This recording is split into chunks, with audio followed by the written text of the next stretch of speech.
ఓం నమో వెంకటేశాయ. చిన్నారులను ఎంతగానో ఆదరిస్తున్న బాలముకుందం కార్యక్రమానికి స్వాగతం, సుస్వాగతం.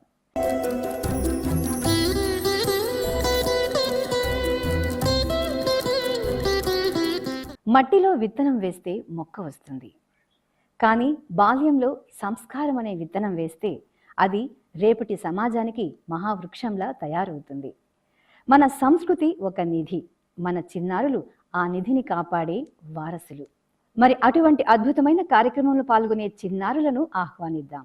అలాగే ఈ కార్యక్రమానికి విశ్లేషకులుగా వ్యవహరిస్తున్న సంస్కృత విద్యాపీఠంలో ఆచార్యులుగా సేవలందిస్తున్న శ్రీ తనూజ్ విష్ణువర్ధన్ గారిని కూడా ఆహ్వానిద్దాం. గురువుగారు నమస్కారం అండి. మరి ఈ కార్యక్రమంలో మొదటి అంశం శ్లోక పఠనం.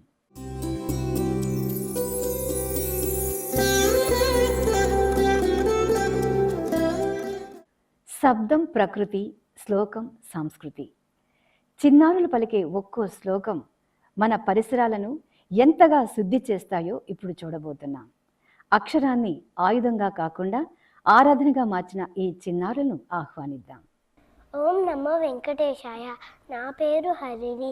నేను భారతీయ విద్యా భవన్స్లో యూకేజీ చదువుతున్నాను. ఓం నమో వెంకటేశాయ. నా పేరు ధాత్రి విభా. నేను ఆకార్ స్కూల్లో ఎల్కేజీ చదువుతున్నాను. మేము ఆదిశంకరాచార్య రచించిన గణేశ పంచరత్న స్తోత్రం పఠించబోతున్నాము. ముదాకరాత మోదకం సదా విముక్తి సాధకం కళాధరావతంసకం విలాసి లోక రక్షకం అనాయకైకనాయకం వినాశితే బదైత్యకం నతాశుభాసునాశకం నమామితం వినాయకం నతేతరాతి భీకరం నవోదితార్కభాస్వరం నమస్సురారి నిర్జరం నతాదికాపదుద్దరం సురేశ్వరం నిధీశ్వరం గజేశ్వరం గణేశ్వరం మహేశ్వరం తమాశ్రయే పరాత్పరం నిరంతరం సమస్తలోకశంకరం నిరస్తదైద్యకుంజరం దరేతరోదరం వరం వరే భవక్త్రమక్షరం కృపాకరం క్షమాకరం ముదాకరం యశస్కరం నమస్కరం మనస్కృతం మనస్కరోమి భాస్వరం అకించనార్తి మార్జనం శిరం తనూక్తి భాజనం పురారి పూర్వనందనం సురారి గర్వచర్వనం ప్రపంచనాథభీషణం ధరం జయాదిభూషణం కపోలదానవారణం భజే పురాణవారణం నితాంతకాంతిదంతకాంతిమంతకాంతికాత్మజం అచింత్య రూపమంతహీనమంతరాయముదరం హృదంతరే నిరంతరం వసంతమేవ యోగిన తమేకదం తమేవ తం విచింతయామి సంతతం మహాగణేశ పంచరత్నమాదరేణ యోన్వహం ప్రజల్ప్రతి ప్రభాతకే హృది స్మరన్ గణేశ్వరం అరోగతామదోషతాం సుసాహితీం సుపుత్రత సమాహితాయురష్టభూతిమభ్యుపైతి సోచిరాత్.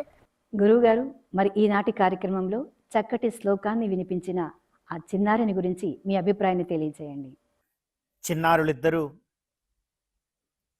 గణేశ స్తోత్రాన్ని చాలా చక్కగా పఠించారు. ఈ రోజున హృదంతరే నిరంతరం వసంతమేవ యోగినాం అంటారు. నిజంగా భగవద్భక్తిలో ఉండేటువంటి యోగులకు హృదయాంతరాళాల్లో నిత్యము నిరంతరము కూడా వసంతకాలపు ఆనందాలు ఎప్పుడూ కూడా ఉంటాయి అని అర్థం. సామాన్య మానవ మాత్రులమైనటువంటి మనకు కదా కంటికి కనపడుతూ ఉండేటువంటి ఈ సకల ఋతువులన్నీ కూడా. కానీ భక్తి ప్రపత్తులతో భగవత్ కైంకర్య మార్గంలో వెళ్ళే వారికి మాత్రం సదా సర్వదా జీవితమంతా ప్రతి క్షణము కూడా వసంతమే అంటోంది శాస్త్రం కూడా. అటువంటి గొప్పదైనటువంటి అర్థవంతమైనటువంటి స్తోత్రాలను ఇంత చిన్నారులు చాలా చక్కగా పఠించడం అనేటువంటిది చాలా ముదావహం. అత్యంత చిన్న వయస్సులో రాగయుక్తంగా ఇంత స్పష్టంగా వారిరువురు కూడా నేర్చుకుని వచ్చి ఇక్కడ చెప్పడం అనేటువంటిది ఎంతగానో హర్షించదగినటువంటి విషయం. ఈ చిన్నారులకి శ్రీ వెంకటేశ్వర స్వామి వారి యొక్క ఆశీస్సులు సదా సర్వదా ఉండాలి అని మనసారా కోరుతున్నాం. ఇక రెండవ అంశం ఏకపాత్రాభినయం.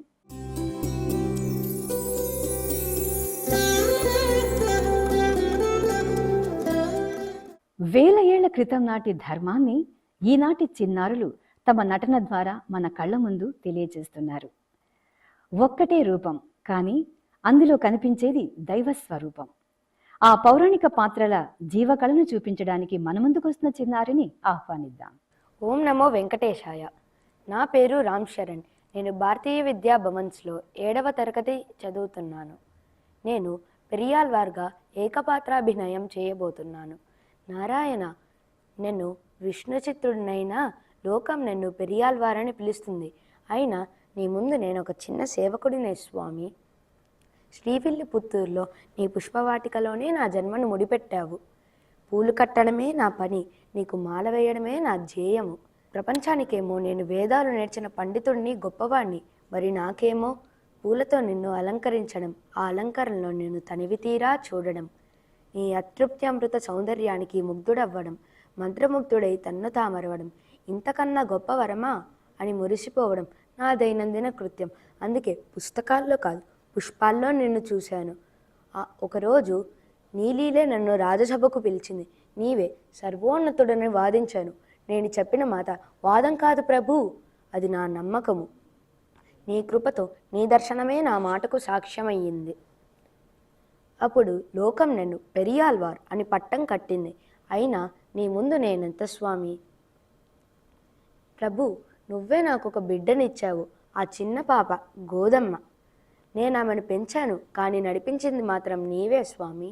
ఆమె పాట నీకు మేలు కొలుపు, ఆమె ప్రేమ భక్తి కొసమెరుపు. నేను నిన్ను తండ్రిలా భావించి భయభక్తులతో ఉన్నా ఆమె నిన్ను వరుడిలా ప్రేమించి ప్రేమతో నిన్నే సాధించింది. నా రచనలు నీ మీద వేసిన రక్షాకవచం తండ్రి. నేను నీకు దిష్టి తగలకుండా పాడిన ఆ తిరుప్పల్లాండు. అది గీతం కాదు ప్రభు, అది తండ్రి హృదయము. నిన్ను మొదలు ఆల్వార్లలో చేర్చి నీ భక్తుల పరంపరకు ఒక బాట వేశావు. ఆ బాటలో నా గోదమ్మ నడిచింది. ఆమెతో కలిసి ఆల్వార్ పరంపర పరిపూర్ణమయ్యింది. ప్రభు, నా జన్మ నీ సేవకే అంకితము, నా మాట నీ స్తుతికే అంకితము, నా వంశం నీ భక్తికే అంకితము. పళ్ళాండు పళ్ళాండు పల్లాయిరత్తాంటు పలకోడి నూరాయిరం. ధన్యవాదాలు. గురువుగారు, ఈనాటి కార్యక్రమంలో ఏకపాత్రాభినయాన్ని చూసి ఆనందించాం కదా. మరి ఈ చిన్నారి అభినయం గురించి మీ స్పందన ఏంటో తెలియజేయండి. ఈ రోజున చిన్నారి ఏకపాత్రాభినయంలో పెరియాళ్వారుల యొక్క పాత్రలో చాలా చక్కగా ఒదిగి చక్కనైనటువంటి సందేశాన్ని అందించారు. వారి యొక్క జీవనం నిజంగా పరిపూర్ణంగా భగవంతుడి యొక్క మాలా సమర్పణంలోనే కృతకృత్యులైనటువంటి వారు. భగవంతుడికి ఒక తిరుమాలను సమర్పించడము అంటే సామాన్యమైనటువంటి ఫలం కాదు. ఆగమ శాస్త్రములను మనం పరికించి చూస్తే భగవత్ కైంకర్యములలో అతి ఉత్తమమైనటువంటి కైంకర్యం ఏమిటి అంటే మాలా సమర్పణం అంటారు. అలా పెరియాళ్వారుల వారు చేసినటువంటి మాలా సమర్పణం ఎలాంటిది అంటే సామాన్యంగా ఒక పుష్పవనంలో పూచినటువంటి పుష్పాలతో మాల కట్టి వేయడం కాదు. ఆయన ప్రతిరోజు కూడా వికసించినటువంటి తన యొక్క హృదయ పుష్పాన్ని భగవంతుడికి సమర్పణ చేసేవారు. అంతగా భగవద్భక్తి మార్గంలో వారు ఉన్నారు కనుకనే గోదా అమ్మవారు ఆయనకు పుత్రికగా రావడం, ఆళ్వారులలో గొప్పదైనటువంటి స్థానము వారికి అనుగ్రహింపబడడం, ఇవన్నీ కూడా భగవంతుడి యొక్క లీలా విశేషాలు. ఈ పెరియాళ్వారుల యొక్క జీవిత చరిత్రని మనం ఎంతగా పరికించి చూసినా కూడా భగవద్ అనుగ్రహం మనం పొందాలి అంటే ప్రధానమైనటువంటి సాధనం కేవలము భక్తి మాత్రమే. భక్తి కన్నా మించినటువంటిది మరొకటి ఏదీ కూడా లేదనేటువంటి సారము మనందరికీ కూడా అవగతమవుతుంది. అటువంటి గొప్పదైనటువంటి పాత్రలో ఈ చిన్నారి చాలా చక్కగా ఒదిగి మంచి సందేశాన్ని మనందరికీ కూడా అందించాడు. ఈ చిన్నారికి సదా సర్వదా గోవిందుడి యొక్క అనుగ్రహం ఉండాలి అని మనసారా కోరుతున్నాం.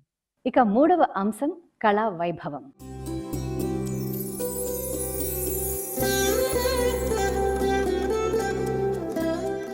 కళకు కులం లేదు, ప్రాంతం లేదు.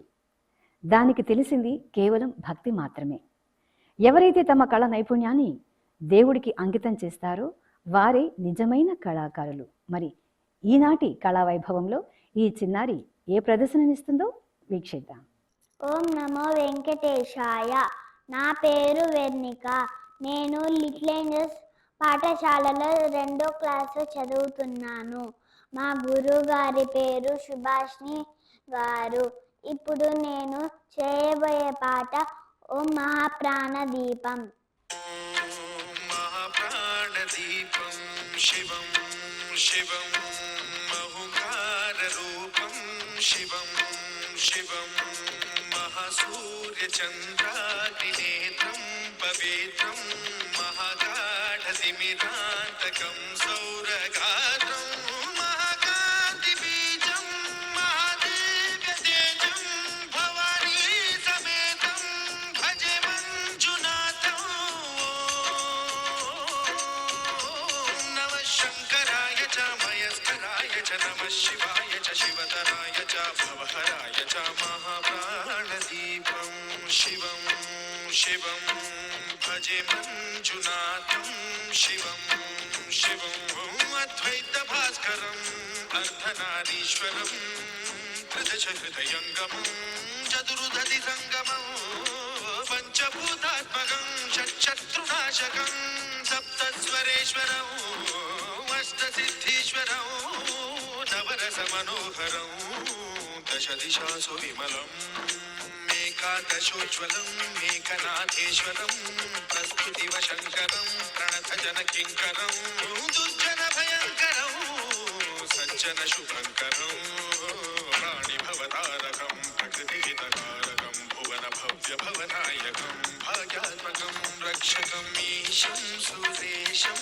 ఋషేశం పరేశం నటేశం గౌరీశం గణేశం భూతేశం మహామధుర పంచాక్షరీ మంత్రవాచం మహర్ష వర్ష ప్రవర్షౌ సుశీర్షౌ నమో హరాయ చ స్మరహరాయ చ పురహరాయ చ రుద్రాయ చ భద్రాయ చ ఇంద్రాయ చ నిత్యాయ చ నిర్నిత్యాయ చ మహాప్రాణదీపం శివం శివం భజే మంజునాథం శివం శివం డం డం డడం డం డడం డం డడం డం డటక్కాదినాదనవతాండవాడంబరం తద్దిమ్మి తగదిమ్మి దిద్దిమ్మి దిమి దిమ్మి సంగీత సాహిత్య సుమకమలబంబరం ఓంకార క్రీంకార శ్రీంకార ఐంకార మంత్ర బీజాక్షరం మంజునాథేశ్వరం ఋగ్వేదమాద్యం యజుర్వేద వేద్యం సామ ప్రగీతం అథర్వ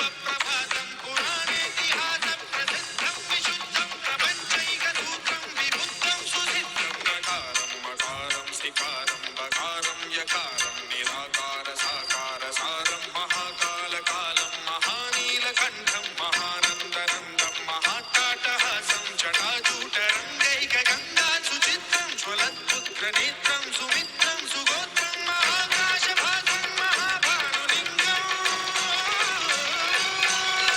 మహాబంధువర్ణం సువర్ణం ప్రవర్ణం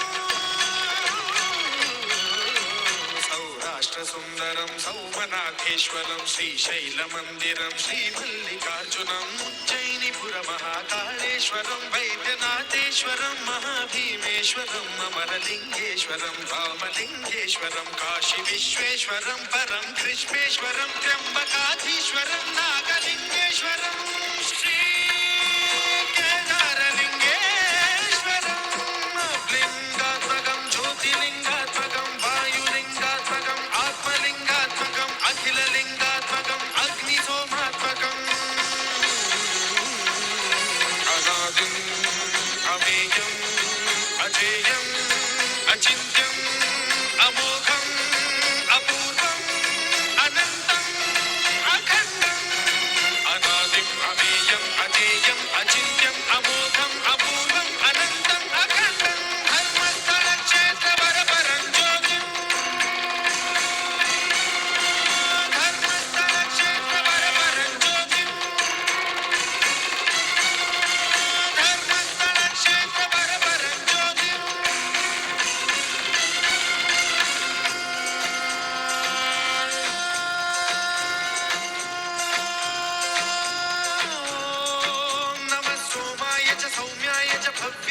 भाग्याय च शान्ताय च शौर्याय च योगाय च भोगाय च कालाय च कान्ताय च रम्याय च गम्याय च ईशाय च श्रीशाय च शर्वाय च सर्वाय च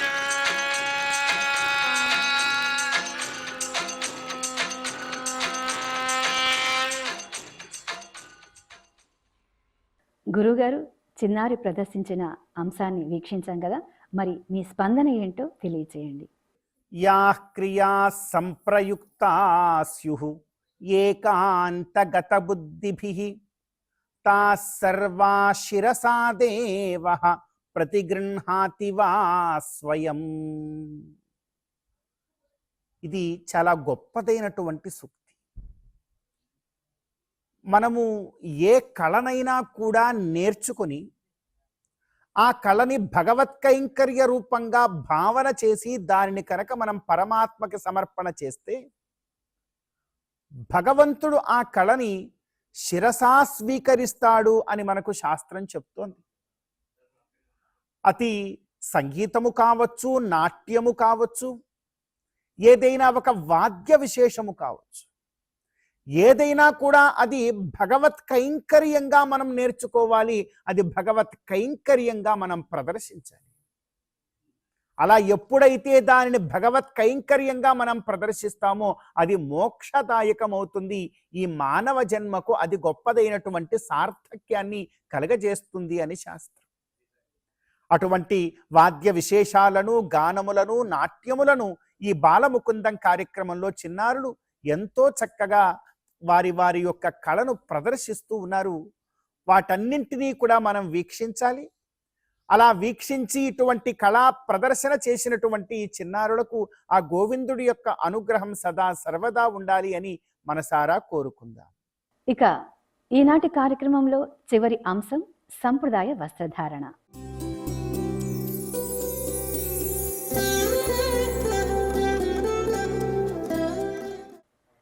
సంప్రదాయ వస్త్రాలు మన వ్యక్తిత్వాన్ని ఆవిష్కరిస్తాయి. భారతదేశపు రంగుల హరివిలును మన చిన్నారులు తమ వేషధారణతో ఈ వేదికపైకి తీసుకురాబోతున్నారు. మరి ఏ పాత్ర అభినయిస్తుందో ఆ చిన్నారి మాటల్లోనే విందాం. ఓం నమో వెంకటేశాయ. నా పేరు ఇషాంతయ్య గారి. నేను భారతీయ విద్యాభవన్లో 1వ తరగతి చదువుతున్నాను. ఓం నమో వెంకటేశాయ. నా పేరు వెన్నెల. నేను సత్వ పాఠశాలలో 3వ తరగతి చదువుతున్నాను. ఈరోజు నేను మన తెలుగు వారి సాంప్రదాయ వస్త్రధారణ అనే అంశం గురించి మాట్లాడబోతున్నాను. ప్రపంచంలోనే మన భారతీయ సంస్కృతికి, అందులోనూ మన తెలుగు వారి కట్టుబొట్టుకి ఒక ప్రత్యేకమైన గుర్తింపు ఉంది. భాష ద్వారా భావం తెలుస్తుంది, కానీ మన వస్త్రధారణ ద్వారా మన వ్యక్తిత్వం తెలుస్తుంది అని పెద్దలు చెబుతారు. మన తెలుగు వారి వస్త్రధారణలో హుందాతనం, సౌకర్యం మరియు మన సంప్రదాయం ఉట్టిపడతాయి. మన తెలుగు వారి సాంప్రదాయలో పురుషులు ప్రధానంగా పంచ మరియు కండువ ధరిస్తారు. పండగలకు, పెళ్ళిళ్ళకు, దేవాలయాలకు వెళ్ళినప్పుడు తెల్లటి పంచ కట్టుకొని పైన కండువ వేసుకుంటే ఆ కళే వేరుగా ఉంటుంది. ఇది మన రైతులకు, పండితులకు, సామాన్యులకు అందరికీ గౌరవప్రదమైన. ఇక మన ఆడవారి విషయానికి వస్తే ప్రపంచంలోనే అత్యంత అందమైన వస్త్రం చీర. తెలుగు ఆడపడుచులకు చీర కట్టు ఒక నిండుతనాన్ని ఇస్తుంది. చిన్నపిల్లలు లంగా ఓని లేదా పట్టు పరికిని వేసుకుంటే అచ్చం బాపు బొమ్మల్లానే ఉంటారు. పెద్దవాళ్ళు కట్టుకునే చీరలలో ఎన్నో గొప్ప రకాలు ఉన్నాయి. మన తెలుగు నేల చేనేత వస్త్రాలకు పుట్టినిల్లు.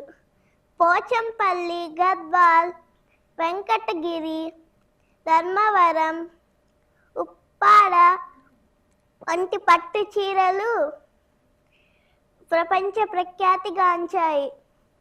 మగ్గం మీద నేసిన ఈ వస్త్రాలు కేవలం బట్టలు మాత్రమే కాదు, అవి మన చేనేత కార్మికుల కళా నైపుణ్యానికి నిదర్శనాలు. స్నేహితులారా, కాలం మారుతోంది. మనం జీన్స్, టీషర్ట్ వంటి ఆధునిక దుస్తులు వేసుకుంటున్నాము. అందులో తప్పు లేదు. కానీ మన పండుగలకు, మన వేడుకలకు మన సంప్రదాయ దుస్తులు వేసుకోవడం ద్వారా మన సంస్కృతిని, మన కళలను మనం కాపాడుకోవాలి. మన కట్టు, మన బొట్టు మనకు గర్వకారణం. నాకు ఈ అవకాశం ఇచ్చిన అందరికీ ధన్యవాదాలు. జై తెలుగు తల్లి, జై హింద్. నేటికి మన తాతయ్యలు, నాన్నగారు శుభకార్యాలలో పంచ కట్టుకోవడం మనం చూస్తూనే ఉంటాం. ధన్యవాదములు. గురువుగారు, చక్కటి సంప్రదాయ వస్త్రధారణను వీక్షించాం కదా, మరి మీ స్పందన ఏంటో తెలియజేయండి.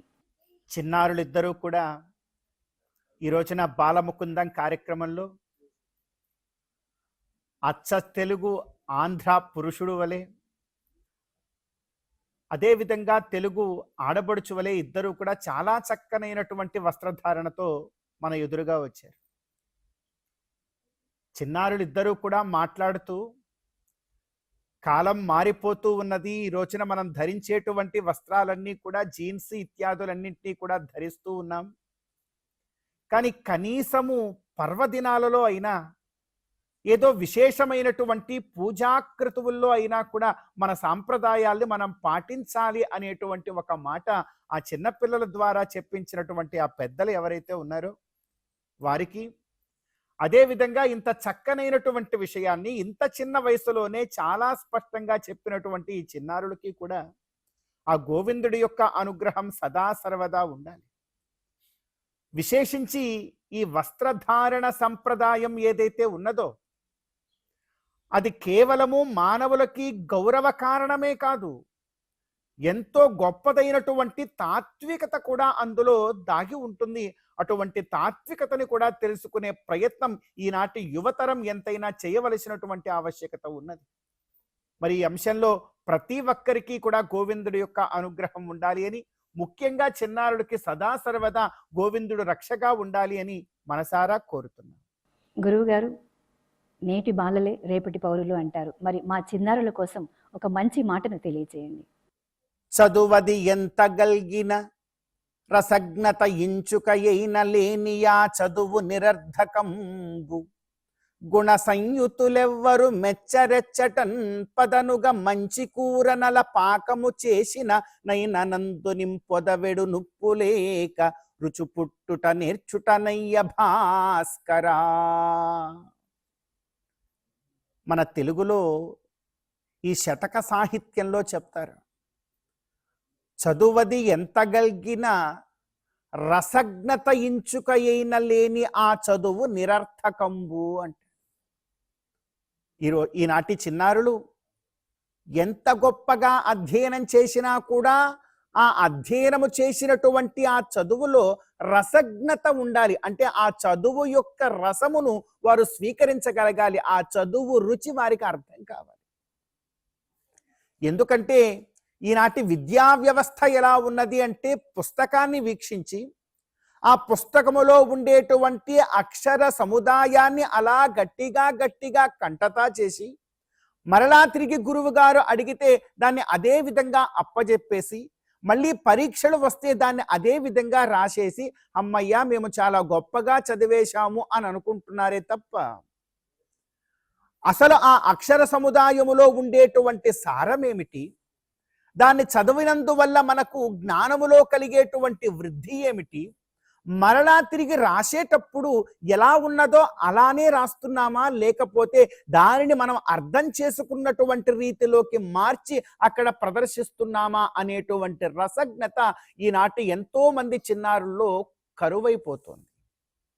కనుక ఈ బాల ముకుందం కార్యక్రమం యొక్క ప్రధానమైనటువంటి లక్ష్యం ఏమిటి అంటే, చిన్నారులు చదువుతున్నటువంటి చదువులో కానీ, నేరుస్తున్నటువంటి కళల్లో కానీ, అది గానము కావచ్చు, నాట్యము కావచ్చు, వాద్యము కావచ్చు, శ్లోక పఠనము కావచ్చు, ఏకపాత్రాభినయం కావచ్చు, వాటన్నింటిలో ఉండేటువంటి రసజ్ఞతని ప్రతి పిల్లాడు కూడా చేరుకోవాలి అని గోవిందుడి యొక్క అనుగ్రహంతో ఈ బాలముకుందం కార్యక్రమం ప్రతి చిన్నారులకు కూడా చేరువ అయ్యేలాగా అవిచ్ఛిన్నంగా కొనసాగుతూ ఉన్నది. దీనికి మన శాస్త్రంలో ఉపమానం కూడా చెప్తారు. పదనుగా మంచి కూర నలపాకము చేసిననైన నందుని పొదవెడు నుప్పు లేక రుచి పుట్టుట నేర్చుటనయ్య భాస్కర అంటారు. నువ్వు 100 రకాలైనటువంటి నలపాకములు చెయ్యగాక, నీవు వండినటువంటి ఆ పదార్థాలలో ఎక్కడా కూడా ఎక్కడ ఎంత ఉండాలో అంత ఉప్పు గనక లేకపోతే అది ఎంత పదార్థమైనా ఎన్ని పదార్థాలైనా కూడా ఆస్వాదించి మనం తినలేకుండా ఎలాగైతే పోతామో, మనం అధ్యయనం చేసినటువంటి చదువులో కానీ నేర్చినటువంటి కళలో కానీ రసజ్ఞత గనక లేకపోతే ఇలా ఉప్పు లేనటువంటి వంటల వలె తయారవుతుందన్నారు. ఉపమానం కూడా చెప్పారు మన శతక సాహిత్యంలో. కనుక మనం అందరం కూడా చిన్నారులకు నేర్పే ప్రయత్నం చేద్దాం.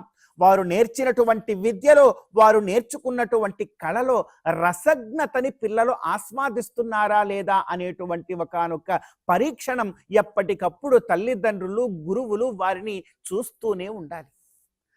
అటువంటి రసజ్ఞతాస్వాదన చిన్నారులకు నేర్పడమే ఈ బాలముకుందం కార్యక్రమం యొక్క ప్రధానమైనటువంటి లక్ష్యం.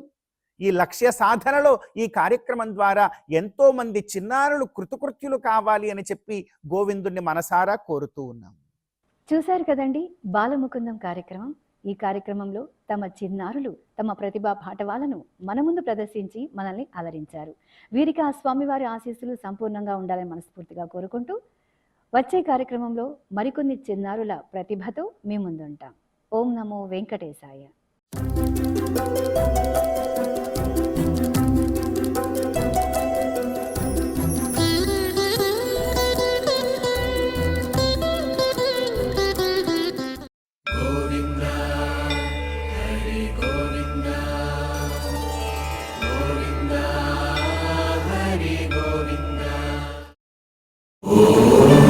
నమో నారాయణాయ